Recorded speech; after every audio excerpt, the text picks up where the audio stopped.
നമസ്കാരം, പ്രവാസി മലയാളിയിലേക്ക് സ്വാഗതം. തീർത്തും ദുഃഖകരമായ വാർത്തയാണ് പ്രവാസ ലോകത്തു നിന്നും പുറത്തേക്ക് വരുന്നത്. സൗദി ഭരണാധികാരി സൽമാൻ രാജാവിന്റെ സഹോദരനും സൗദിയിലെ മുൻ മന്ത്രിയും മുൻ മക്ക ഗവർണറുമായ മിത് അബ് ബിൻ അബ്ദുൽ അസീസ് രാജകുമാരൻ അന്തരിക്കുകയുണ്ടായി. 55 വർഷം വിവിധ വകുപ്പുകളുടെ മന്ത്രിയായിരുന്ന അദ്ദേഹം 2009 മുതൽ ഔദ്യോഗിക പദവികളിൽ നിന്നും വിട്ടുനിൽക്കുകയായിരുന്നു. പൊതുമരാമത്ത് പാർപ്പിടകാര്യ വകുപ്പ് മന്ത്രിയും മുനിസിപ്പൽ ഗ്രാമകാര്യ വകുപ്പ് മന്ത്രിയും ജലവൈദ്യുതി വകുപ്പ് മന്ത്രിയും മക്ക ഗവർണർ എന്നീ പദവികളും വിവിധ കാലങ്ങളിൽ ഇദ്ദേഹം വഹിച്ചിട്ടുണ്ട്. മക്കയിലെ മസ്ജിദുൽ ഹറമിൽ ഇന്ന് രാത്രി ഇശാ നമസ്കാരത്തിന് ശേഷം ഖബറടക്കം നടക്കുന്നതായിരിക്കും. ആധുനിക സൗദി അറേബ്യയുടെ സ്ഥാപകൻ അബ്ദുൽ അസീസ് രാജാവിന്റെ 17ാമത്തെ മകനായി 1931 റിയാദിലാണ് മിത് അബ് രാജകുമാരൻ ജനിച്ചത് തന്നെ. അമേരിക്കയിൽ നിന്ന് രാഷ്ട്രമീമാംസയിൽ ബിരുദം നേടിയ ശേഷമാണ് അദ്ദേഹം ഔദ്യോഗിക പദവികൾ വഹിച്ചത് തന്നെ. തന്റെ 19ാമത്തെ വയസ്സിൽ തന്നെ സൽമാൻ ബിൻ അബ്ദുൽ അസീസ് ഔദ്യോഗിക ജീവിതം ആരംഭിക്കുകയാണ് ഉണ്ടായത്.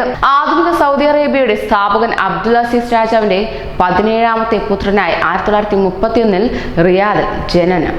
1955 അമേരിക്കയിലെ കാലിഫോർണിയയിൽ നിന്ന് രാഷ്ട്രമീമാംസയിൽ ബാച്ചിലർ ബിരുദം നേടി. 2009 മുതലാണ് മിത് അബ് രാജകുമാരൻ ഔദ്യോഗിക പദവികളിൽ നിന്ന് അകന്നു നിൽക്കാൻ തുടങ്ങിയത്. ഏറ്റവും ഒടുവിൽ വഹിച്ച ഔദ്യോഗിക പദവി മുനിസിപ്പൽ ഗ്രാമകാര്യ മന്ത്രി പദവിയായിരുന്നു.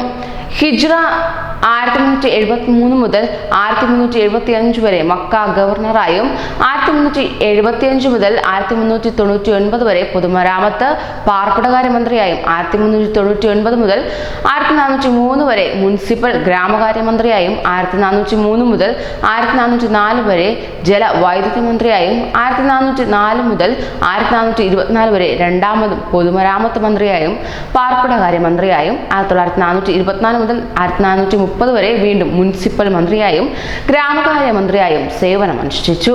ആരോഗ്യ കാരണങ്ങളായ ഔദ്യോഗിക കൃത്യനിർവഹണത്തിൽ നിന്നും അബ്ദുള്ള രാജാവ് വിട്ടുനിന്നപ്പോഴെല്ലാം പകരം ഭരണ ചുമതല വഹിച്ചിരുന്നത് 79കാരനായ സൽമാൻ രാജകുമാരനായിരുന്നു. പ്രായോഗികവാദി എന്ന് അറിയപ്പെടുന്ന സൽമാൻ രാജകുടുംബത്തിലെ തർക്കങ്ങളും മറ്റും പരിഹരിക്കുന്നതിൽ മുന്നിൽ നിൽക്കുന്ന വ്യക്തി കൂടിയാണ്. സൗദി അറേബ്യയിലെ പ്രമുഖ ദിനപത്രമായ അഷ്റഖ് അൽ ഔസാദ് പത്രം സൽമാന്റെ ഉടമസ്ഥതയിലാണ്. റിയാദ് പ്രവിശ്യ ഗവർണർ, സൗദി പ്രതിരോധ മന്ത്രി എന്നീ നിലകളിൽ പ്രവർത്തിച്ചതിനു ശേഷമാണ് ഇപ്പോഴുള്ള പദവിയിലെത്തി നിൽക്കുന്നത്. രാജകുമാരന്മാരായ Mansour, Mohammed Saud, Abdul Aziz, രാജകുമാരിമാരായ നോഫ്, സാലി, സാറ, വല, മഹ, അൽ അനൂദ്, അൽ ജൗഹറ, മുദായ് എന്നിവർ മക്കളാണ്. ന്യൂസ് ഡെസ്ക് പ്രവാസി മലയാളി.